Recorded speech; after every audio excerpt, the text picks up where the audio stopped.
Not allowing my child to hurt you is abusive and traumatizing for him. By user deleted. Obligatory English is not my first language. I was scrolling on Instagram today, just chilling. I stumble upon this video, where a psychologist replies to a parent. Parent, my child has a habit of throwing rocks. It has led to accidents where my child injured strangers. I have tried gentle parenting him, explaining to him that throwing rocks can seriously injure people. He never listened. He only listened when I slapped him.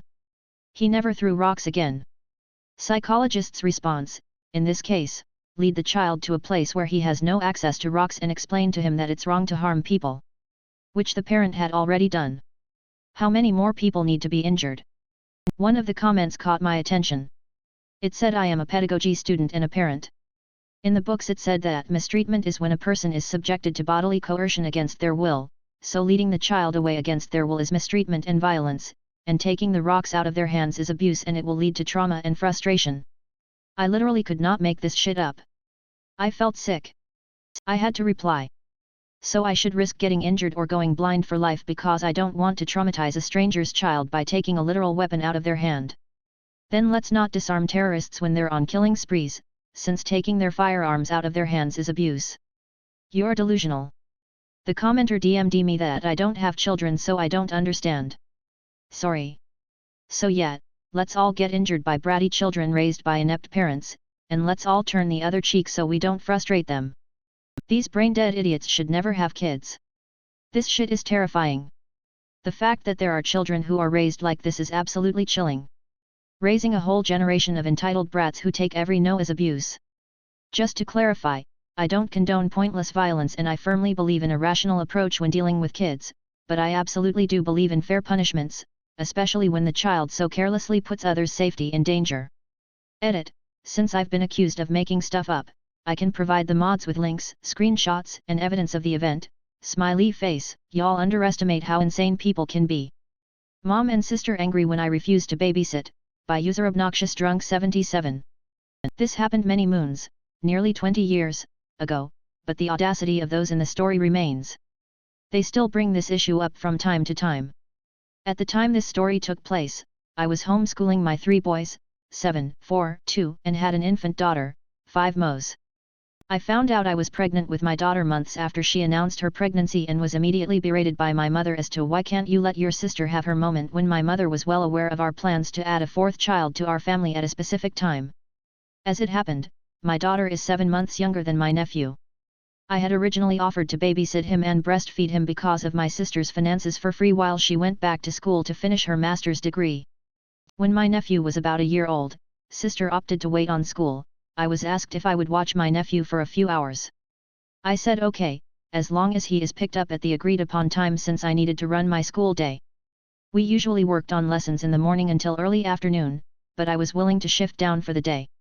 My mom and my sister agreed to this and dropped nephew off at 8 a.m. with a promise to pick him up at noon. 11:30 comes around and this child starts crying. I know nothing about his medical issues, so I try to feed him the lunch packed by his mother.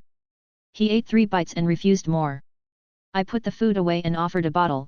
The breastfeeding option was off the table at this point. 11:45 and this child is still crying. I've changed his diaper, offered food and drink. I'm holding him and he still won't stop crying. My 5-month-old joins in wailing. I tried to put her down in her crib and she wailed louder. We later learned she had infant GERD, so I'm now sitting on the floor with 2 wailing babies who won't let me put them down for their own reasons. I kept looking at the clock and telling myself I can hold on for another 15 minutes. All while this is happening, my ex-DH was working from home, so I'm doing my best to manage 2 screaming babies while he's working in the next room. I had given the boys some random activities to keep them out of trouble. 12 o'clock rolls around and my sister and my mom have not arrived as agreed. This was unusual for them since they were always early for things. I call my sister's cell. Straight to voicemail. I call my mom's cell. Straight to voicemail. So I called my sister's cell again and left a message.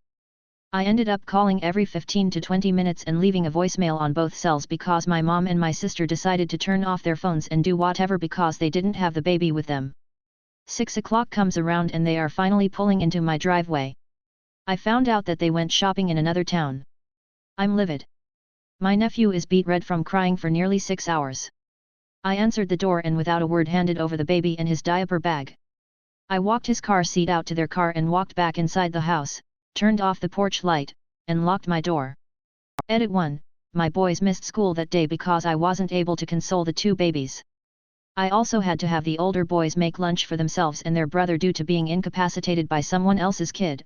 I routinely wore my daughter to get chores and school done. My mom had the audacity to ask a couple of weeks later if I would watch my nephew. I simply said no. When she retorted that I had been willing to watch him on a regular basis, I told her that was before she and my sister abandoned him at my house and turned off their phones, leaving me no way to contact them in case of an emergency. They still bring up that I went back on my offer without taking any responsibility for their part. Actions have consequences, and they FAFO on this one. Edit 2. Since this is a recurring question in the comments, I am going to address it here. I don't choose to continue contact with either of my sisters or my mother. The snide comments get made on the occasions when they feel I should be included in a group chat containing the four of us. My other sister agrees with our mom and GC sister. I have removed myself from many such group chats. I don't initiate contact. I get pulled into group chats about my mom's hospital visits because no one in my extended family believes in LC or NC situations. I read the texts and go about my way. Edit 3. This is not a current situation. This happened nearly 20 years ago. My nephew's father was out of the picture before the baby was born, so he didn't even know what was going on. My mom helped my sister raise her kid with disastrous effect. My boys only homeschooled, 3 years total, due to the poor quality of the school we were zoned for, and private school was not an option for us. They were involved in proper socializing activities and integrated well into public school once we moved to a better district. I opted at the time to refrain from calling the police or CPS because this was a first-time occurrence and I didn't know if something had happened and they were in trouble. Given it was new behavior, I gave the benefit of the doubt. Given my GC sister's sordid past, CPS would have had a field day with the situation, and I would have been blamed. I instead opted to keep the child in my care and refused to watch him again. IDA for not remortgaging my flat, I own, for a large amount update, by user eclectic_gray_1. So if you read my first post you know that I'm talking about, but to recap. I bought the flat when I was 18 cause mom was going to lose the place. Cut to now she is a bit elderly and needs to move to a one-story as dad's flat is upstairs downstairs and she can't handle the stairs. She rang hubby and I the other week asked if we could consider remortgaging dad's place and she find somewhere cheap, operative word being cheap and easier for her to live, aka a one-story on the ground. We figured out something for her that also works well for my family, hubby, 5DD and myself. When we rang my mum to say we had a plan she threw it in my face and told me to F off cause she want a 3BDRM in middle of town. We told her fine, we won't do anything. That was 4 weeks before Christmas. Cut to today, first week 2025.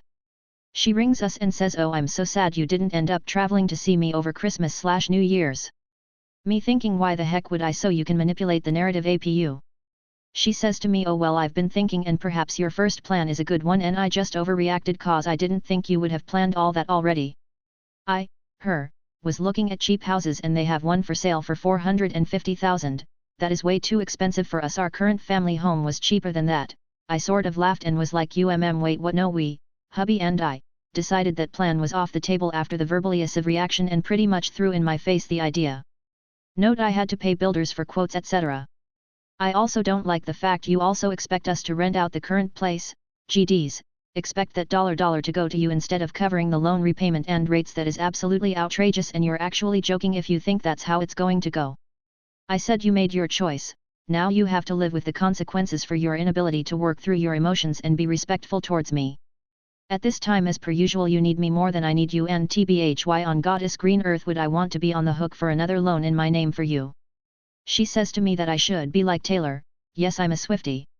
And that I need to calm down and think about what's best for her, family should help each other out, and that if this is the way I'm treating her she would never have let me marry my hubby years ago cause now I have a backbone. I said I'm done being your fallback plan.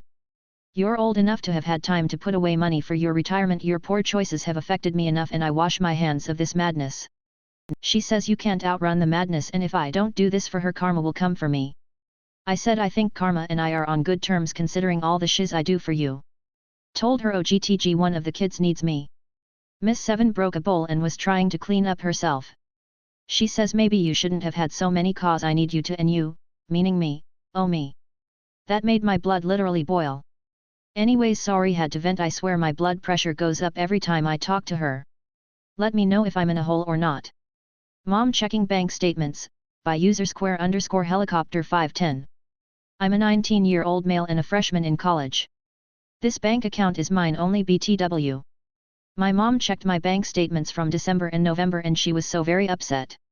In December, my bank account went down $2,000 and she thinks I actually spent $2,000 when I really actually spent like $300 max because I literally put 90% of that money into investing and some into sports betting apps like Prize Picks. I barely bet. She made me pay for my college, which was $3,600, and will be checking my bank statements every Friday. She says if I don't show every Friday, she is gonna close my bank account with my SSN and that info. I am in an absolutely terrible situation. She's been crazy her whole life. I know it sounds ridiculous to mention this, but she loves me, I'm her only son. It's not like she hates me, but the way she approaches this situation has me blown. Asking a superior in the Marine Corps to do more work because he has a kid. By user Schneebly. Several years ago when I was on order in the Marine Corps, another non-commissioned officer, which for those of you who don't know is someone in a supervisory role, asked me to perform the duty assigned to a lance corporal, a junior enlisted and someone I outranked. His reasoning is that he has a kid. This Marine was one of the most disrespectful and belligerent Marines I served with. Real platoon S-bag who was a constant problem. Then his boss wants me, another supervisor, to stand duty for the 24 hours assigned to him so he can be with his child. I was not allowed to anyway since I was on a limited duty status that said I was not allowed to perform overnight duty, but the request still seemed absolutely insulting to say the least. Edit. I actually want to point out to everyone that the Marine Corps and other branches is quick to give special treatment to those who have spouses and children. A web series known as Terminal Lance has published multiple comics making fun of these exact situations. Marines with spouses and children get more pay and excused from certain tasks, which unfortunately encourages Marines to make decisions that they will regret later in life, leading to things like divorces.